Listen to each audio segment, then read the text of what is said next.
भक्त और भगवान की रोचक कथा। बहुत साल पहले की बात है। एक आलसी लेकिन भोला भाला युवक था नंदू। दिन भर कोई काम नहीं करता, बस खाता ही रहता और सोए रहता। घर वालों ने कहा कि चलो जाओ, निकलो घर से, कोई काम धाम तो करते नहीं हो, बस पड़े रहते हो। वह घर से निकलकर यूं ही भटकते हुए एक आश्रम पहुंचा। वहाँ उसने देखा कि एक गुरु जी हैं और उनके शिष्य कोई काम नहीं करते, बस मंदिर की पूजा करते हैं। उसने मन में सोचा कि ये बढ़िया है, कोई काम धाम नहीं, बस पूजा ही तो करनी है। गुरु जी के पास जाकर पूछा, क्या मैं यहाँ रह सकता हूँ? गुरु जी बोले, हाँ हाँ, क्यों नहीं, लेकिन मैं कोई काम नहीं कर सकता हूँ। नंदू बोला। गुरु जी बोले, कोई काम नहीं करना है, बस पूजा ही करनी होगी। नंदू बोला, ठीक है, वह तो मैं कर लूँगा। अब नंदू महाराज के आश्रम में रहने लगा। ना कोई काम ना कोई धाम, बस सारा दिन खाते रहो और प्रभु भक्ति के भजन गाते रहो। महीना भर हो गया। फिर एक दिन आई एकादशी। उसने रसोई में जाकर देखा कि खाने की कोई तैयारी नहीं। उसने गुरुजी से पूछा कि आज खाना नहीं बनेगा क्या? गुरुजी ने कहा, नहीं, आज तो एकादशी है, तुम्हारा भी उपवास है। उसने कहा, नहीं, अगर हमने उपवास कर लिया तो कल का दिन ही नहीं देख पाएंगे। हम तो नहीं कर सकते उपवास, हमें तो भूख लगती है। आपने पहले क्यों नहीं बताया?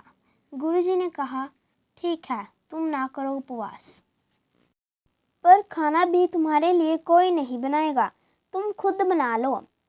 मरता क्या ना करता। गया रसोई में। गुरुजी फिर आए। देखो, अगर तुम खाना बना लो तो राम जी को भोग लगा लेना और नदी के उस पार जाकर बना लो रसोई, ठीक है? लकड़ी, आटा, तेल, घी, सब्जी लेकर नंदू महाराज चले गए। जैसे तैसे खाना भी बनाया। खाने लगा तो याद आया कि गुरुजी ने कहा था कि राम जी को भोग लगाना है। लगा भजन गाने। आओ मेरे राम जी, भोग लगाओ जी, प्रभु राम आइए, श्री राम आइए, मेरे भोजन का भोग लगाइए। कोई ना आया तो वह बेचैन हो गया कि यहाँ तो भूख लग रही है और राम जी आ ही नहीं है रहे। भोला मानस जानता नहीं था कि प्रभु साक्षात तो नहीं आएंगे, पर गुरु जी की बात मानना जरूरी था। फिर उसने कहा, देखो प्रभु राम जी, मैं समझ गया हूँ कि आप क्यों नहीं आ रहे हैं। मैंने रूखा सूखा बनाया है और आपको तो तर माल खाने की आदत है, इसीलिए नहीं आ रहे हैं। तो सुनो प्रभु, आज वहाँ भी कुछ नहीं बना है, सबको एकादशी है, खाना हो तो ये भोग ही खा लो। श्री राम अपने भक्त की सरलता पर बड़े मुस्कुराए और माता सीता के साथ प्रकट हो गए। भक्त असमंजस में, गुरु जी ने तो कहा था श्री राम जी आएंगे, पर यहाँ तो माता सीता भी आई हैं और मैंने तो भोजन सिर्फ 2 लोगों का बनाया है। चलो कोई बात नहीं, आज इन्हें खिला देता हूँ। बोला, प्रभु मैं भूखा रह गया, लेकिन मुझे आप दोनों को देखकर बड़ा अच्छा लग रहा है।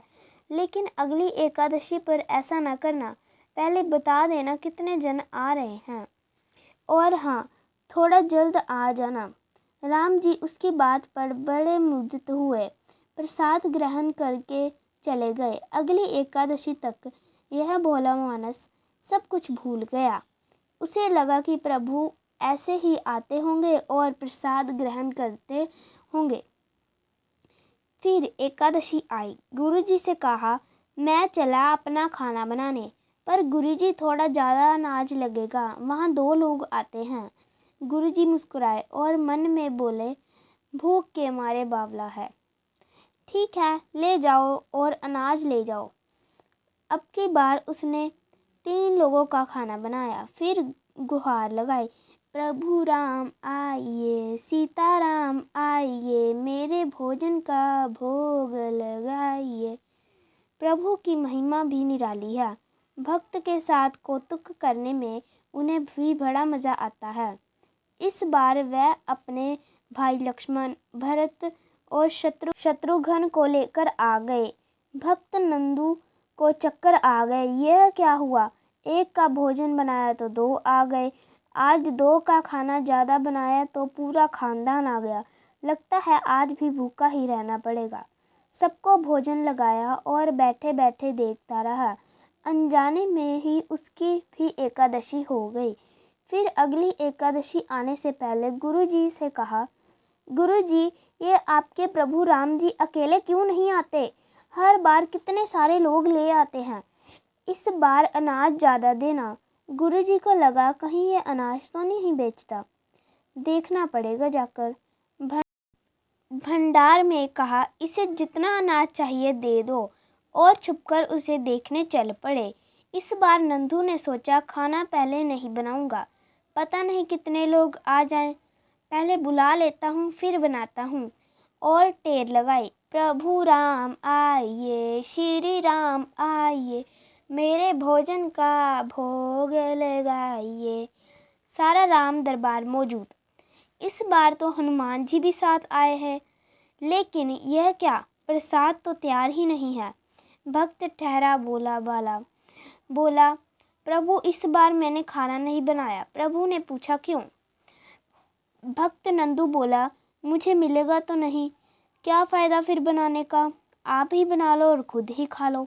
राम जी मुस्कुराए। सीता माता भी गदगद हो गई उसके मासूम जवाब से। लक्ष्मण जी बोले, क्या करें प्रभु?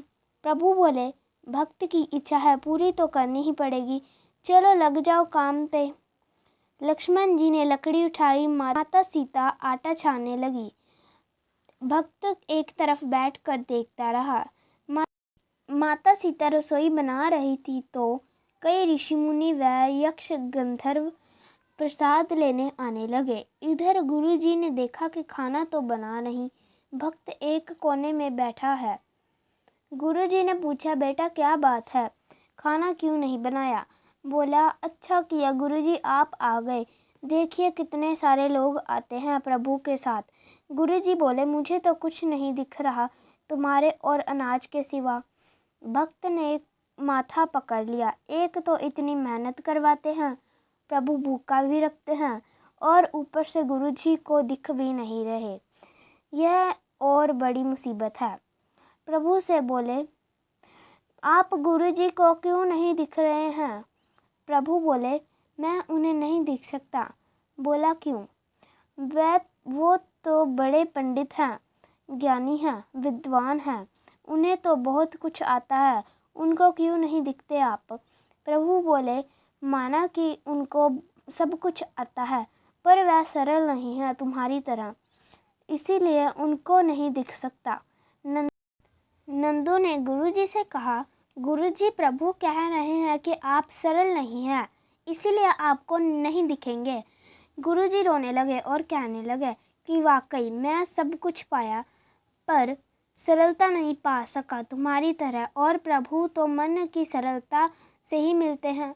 जय श्री राम। सो गाइस, अगर आपको आज की वीडियो पसंद आई हो तो वीडियो को लाइक करें, और चैनल पे नए हैं तो चैनल को सब्सक्राइब करें। Bye guys.